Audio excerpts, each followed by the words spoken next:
Dr. V.Yamuna Devi will present now on the two less known women role models of 17th century, Dīpāmbā, the Diplomat, and Āvuḍai Akkā, the Advaitin.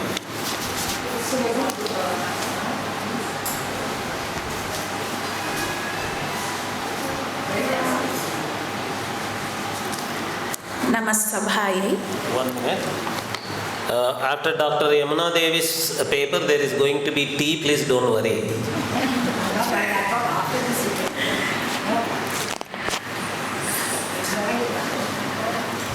Ichha Shakti, Jnana Shakti, Kriya Shakti, Swarupini. So today I am talking about the two less known women role models of the 17th, 18th century. Both these women, a queen, a diplomat, and Āvuḍai Akkā, the Advaitin. So we have been talking about woman in Sanatana Dharma is highly esteemed as the motivating power and energy. She is honored as the goddess in all forms, Ichha Shakti, Kriya Shakti, and Jnana Shakti. Next slide, sir. Next slide. So the 17th and 18th century, I would like to give you an outline as to the political condition then. It was a period which was in great turmoil with Mughal invasion and expansion of their rule, while the Hindu rulers had been struggling to protect the people and their kingdom. Many queens have been the backbone to sustain the kingdoms and administration. One such Maratha queen of Tanjore was Dīpāmbā, wife of Ekkoji. She was an efficient administrator, diplomat, and a patron of arts and literature. Next slide, sir. And Tanjavur, the rich and fertile land, has been nourished by many dynasties. The Cholas had established supremacy, and many temples stand as evidence representing their cultural achievements. They are followed by the Nayakas and then the Marathas. The Marathas established their role in the 17th century, and art and literature reached its zenith during their rule. The rich contribution of Bhakti movement by Sridhara Ayyavāļ, Sadashiva Brahmendra, and Bodhendra Saraswati is very well known. This golden age of the Marathas was during the reign of Shahaji II. Please, next slide, sir. And Shahaji II was the son of King Ekkoji. Ekkoji was the establisher of the Maratha rule in Tanjore, and his wife is Queen Dīpāmbā, mother of Shahaji II. So she is called, Dīpāmbā is a Veera Prasuhu, and the virtuous mother of a great son, and she has been a great administrator, a diplomat, a guiding light to her family as well as the kingdom, acclaimed by the title Dīpāmbā Kuladīpike by Shankar, the poet, Maratha poet. Next slide, sir. Next slide. So there are a few texts which talk about the greatness of this queen. So one is Sridhara Ayyavāļ's Sahendra Vilasa. So in that he talks about Dīpāmbā, who is born in the Ingala family. Deepabhidhana Vichakasti Kanya Dhanya Gunair Ingala Vamshajata.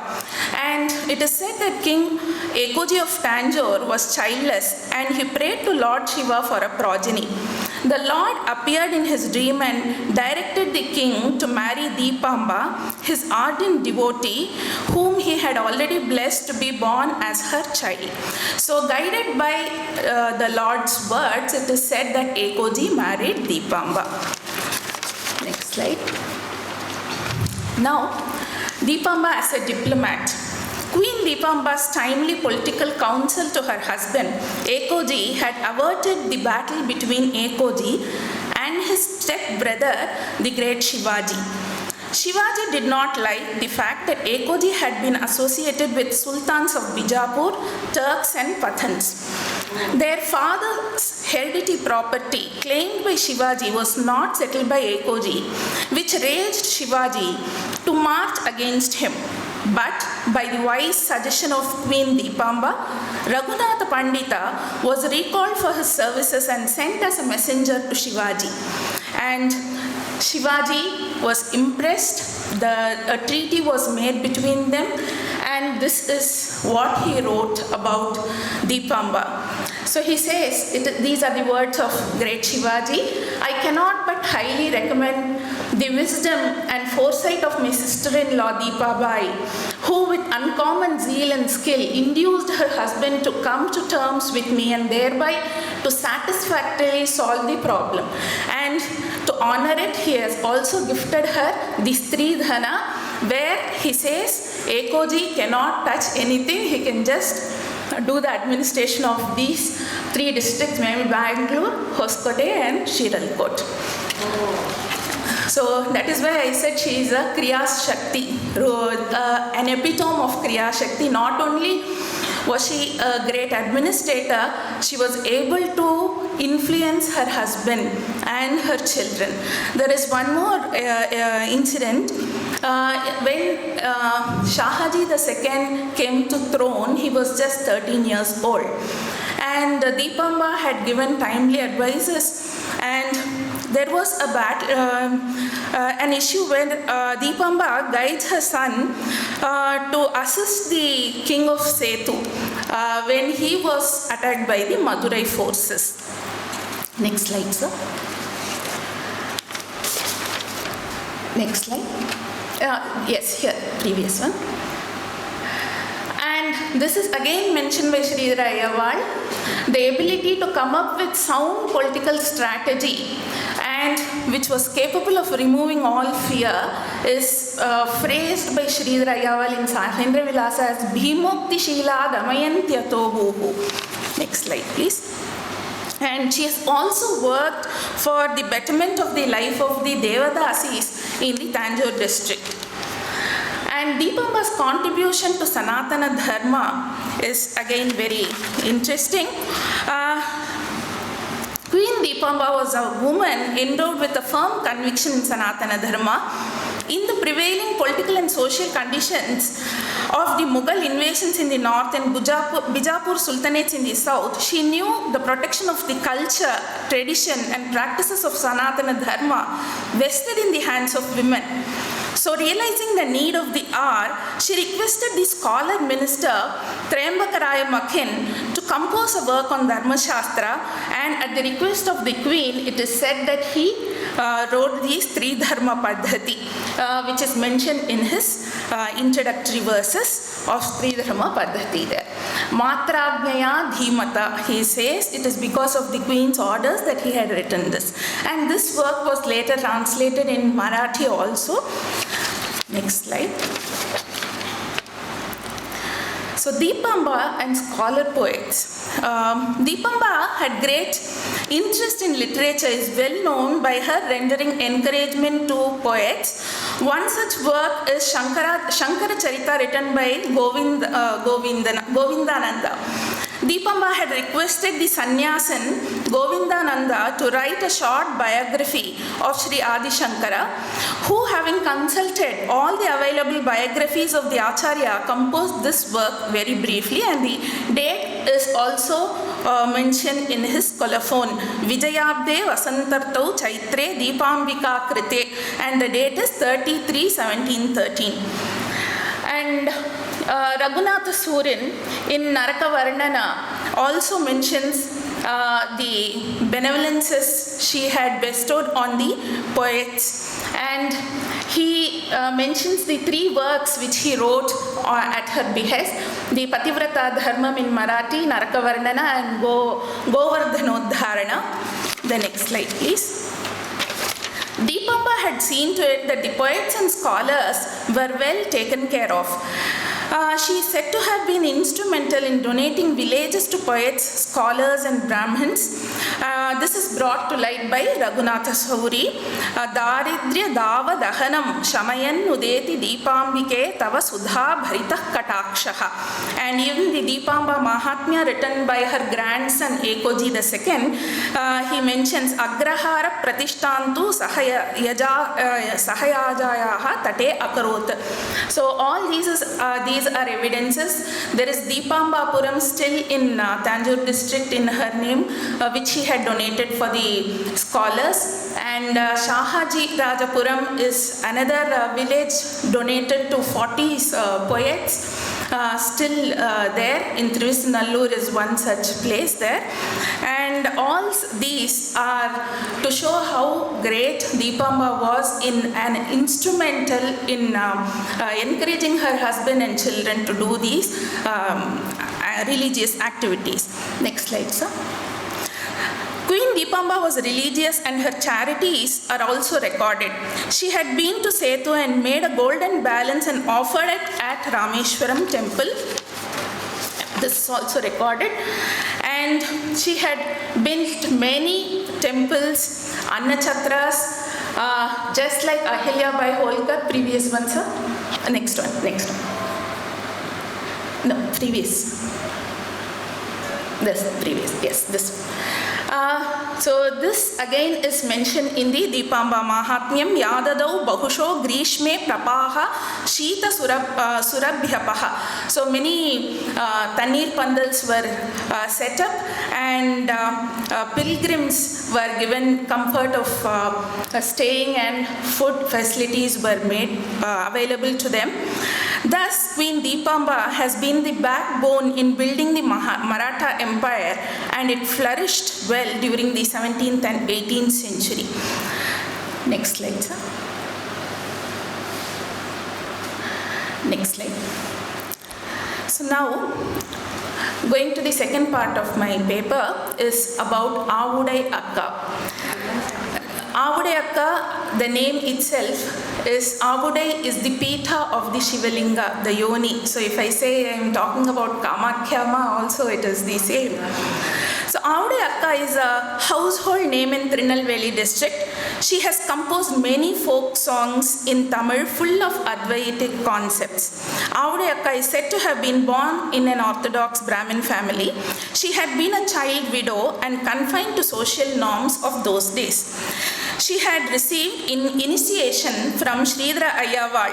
Sridhara Ayyavāl was one of the persons who got the donations, the land from Dīpāmbā and Shahaji. So they are contemporaries. Āvuḍai Akkā and Dīpāmbā are contemporaries. And she received initiation from Sridhara Ayyavāl.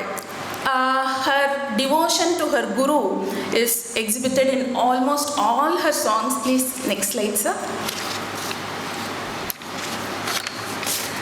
The student-teacher relationship is really beautifully brought out in this song on her guru. Andakan polave alaindu thirindhen. Andakan is like a blind person. I was wandering without an aim, and she says, Chindai mahilndu Shivapadam aruliya deshikane gurunatha. That Guru blessed her, the Shivapada. Deshamengum pugar Shri Venkateshwara Deshikare Gurunatha. So Āvuḍai Akkā's devotion and indebtedness to her guru is evident and expressed in almost all the songs. In the Kilikkanni, she mentions as to how inefficient and ineligible she felt. Next slide, sir. Please play the video. No, previous one. Play the video, sir. That.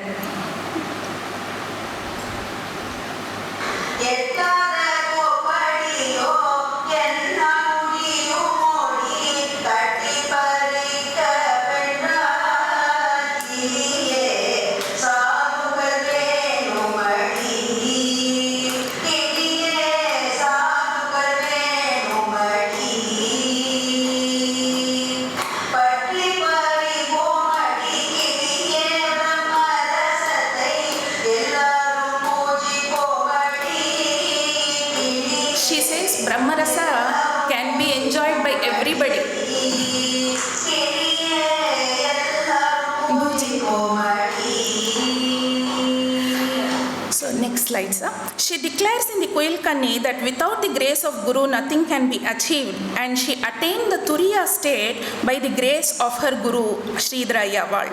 Guruvai vanangamal kiliye kodi janmam irundhen, Shri Venkateshwara Guruval kiliye Turiya nilai adeindhen. So, Jagrat, Swapna, Sushupti and Turiya is the fourth state. She has composed many songs in Tamil, set to folk tunes which are sung doing the day-to-day activities by all genre of people, men, women, children.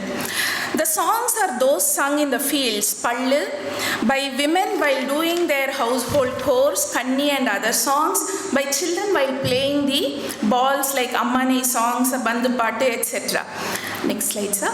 About 40 songs of Āvuḍai Akkā are available and published as Sengotai Shri Āvuḍai Akkā Padal Thirattu. Kuravanji drama, Ammanai, Pallu, and Vandu songs, these are some popular folk songs. She has also rendered the Chudala story of Yoga Vasishtha in a very crisp and simple Tamil form, and she has also rendered the Bhagavad Gita in simple songs as Bhagavad Gita Sangraha and Bhagavad Gita Sara. So some of these songs will be analyzed by me today. Next slide, sir. First is the Vedanta Ammani. So Ammani is a type of Tamil poetry associated with games of balls that was popular with teen girls. 3 or more balls are taken in this game, thrown up alternatively and caught. Thus at a time 2 balls will be in the hands and the rest will be in the air. Ammani will be in the form of questions and answers. The earliest Ammani poetry was composed by Saint Manikavasagar. All the concepts of Vedanta are knit in the song, set to common tune or the popular rhythms. Please play the song, sir.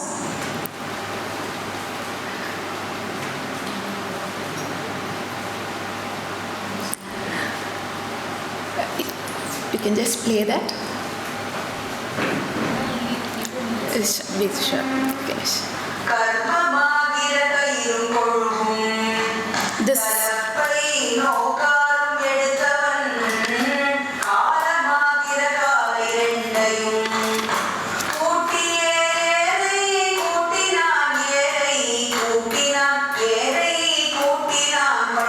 So the farmers sing and they do. So she says, the rope which is the karma is yoked to the bulls which are the kala, to the plow and the plow, and plows the field on all 7 days, 3 times a day, which presents past, present and future. In the appropriate season, the seed sown in the field sprouts, aided by the rains, which is the replica of the process of Jiva coming into existence into this world. So such Vedantic concepts are beautifully brought out in these folk songs. And the Vedantic terms are also used just like that. She says, Nityoham, Muktoham, Mokshaswarupoham, Nirvikalpoham, Niratishaya Anandoham, Sarvamidam Param Moham, Tarakanandoham. All Sanskrit words used in common folk and people understood them. Now we can go to one more. In Kuilkanni, she unveils the techniques of alleviating Maya. She explains as to how all sorrow is but the delusion of Maya. If one, she says, Kavalayadakkadi Kuile Maya Kalpitamadi. So why do you sorrow? It's only Maya Kalpita. And Mukti Vendumendral Kuile Yukti Vendumadi. So she says, if you want Mukti, liberation, then you need Bhakti. Bhakti Udikkumadi Kuile Shraddayada Agumadi. She says that is Shraddha, Bhakti is Shraddha. And Porukka Vendumadi Kuile Pollada Dukkangalai. Bear the sorrows, she says.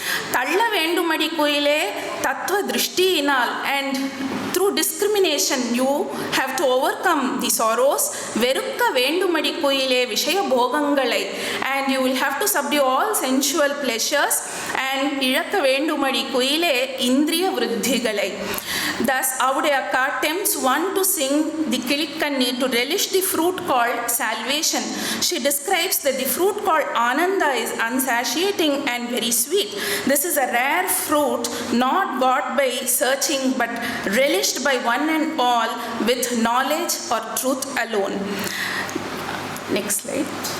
She says, similarly, the Elelo songs are sung while water is drawn from the well and made to flow in the fields. To make knowledge of Advaita available even to the workers, Āvuḍai Akkā has composed the Advaita Elelo. It is very simple phrase. She educates as to how one can attain salvation. She says, Angarathai Elelo, Amuttivaitu Ailelo, Avanidanil Elelo, Asayatru Ailelo. So ahankara has to be put down. Avanidanil asayatru, break the desires. Pillai mele elelo, piriyamatru ailelo. So you give up attachment towards your children. Purushan mele elelo, mohamatru ailelo. Pendin mele elelo, piriyamatru ailelo. Again she says on the counterparts, cut away the passions. Kanal jalam elelo, neer enni ailelo. She says it's only a mirage. All this we see is only a mirage. And Muddirayai elelo, Mudindu konden ailelo, Venkateshar elelo, Guruvai vandu ailelo. She says that whatever was initiation given by her guru was kept by her, and that she practiced and she attained salvation. There are also, next slide sir, Kappal Paatu, Padagu Paatu, Kummi Paatu, Kolata Paatu. The last two slides we'll play only Kolata and Kummi. And before that, she has also composed lullaby songs, just like Madalasa lullaby. We have Āvuḍai Akkā's Advaita Talattu, and there are many such songs inspiring and imparting knowledge to people. Āvuḍai Akkā is a realized soul, wanted each and every one to experience this joy.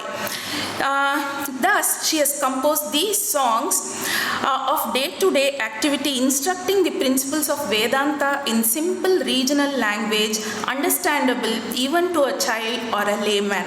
Thus, the Queen Dīpāmbā, next slide sir, of 17th century, 17th, 18th century was a great administrator and a diplomat. Next slide sir, next. Conclusion, next. Yes. She was a guiding light to her family as well as the country.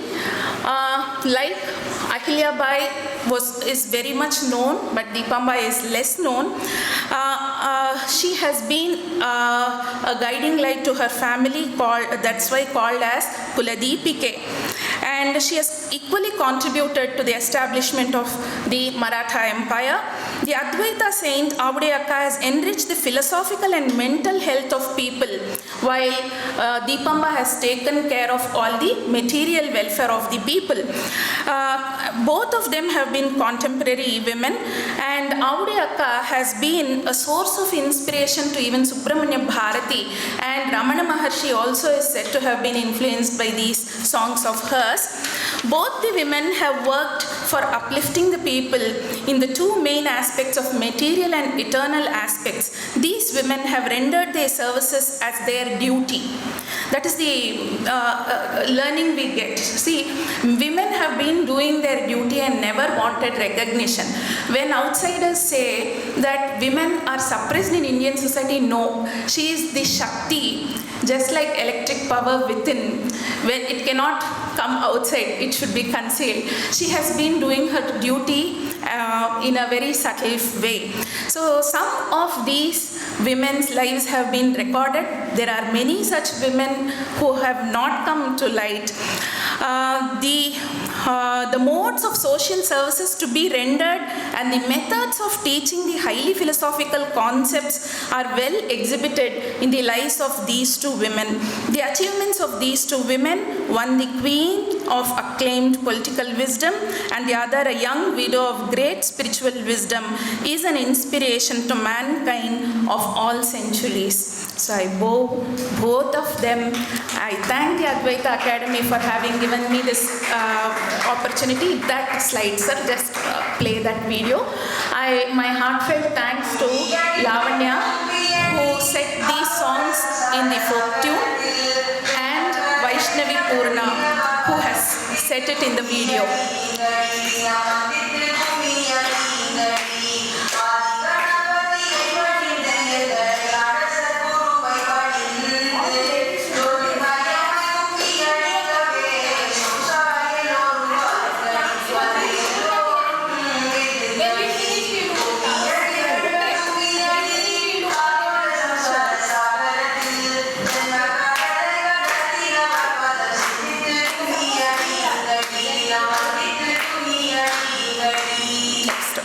Just 40 seconds, that's all.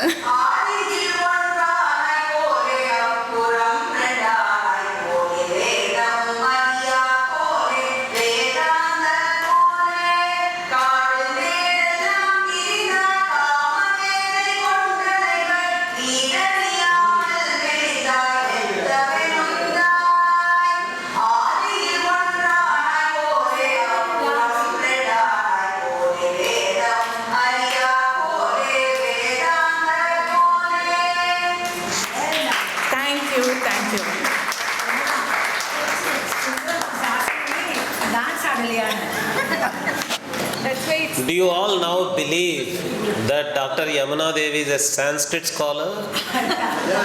She is from Kuppaswamy Shastri Sanskrit Research Institute, the most premier Sanskrit research institute in India, from Chennai.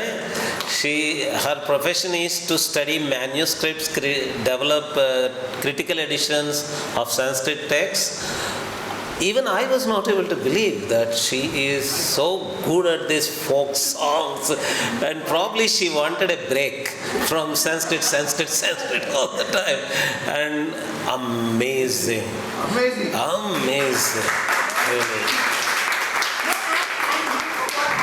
said that Dīpāmbā was an influence for her family and thing, but she has influenced Shivaji himself. Yes. You didn't say that. Because Shivaji got inspired so much by her. That is why I put that in his own words.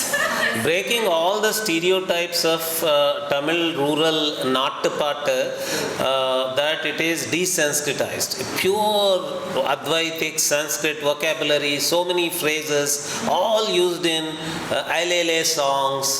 Superb. Teek pola mailele. Sure, everybody is fascinated by Āvuḍai. That is her power.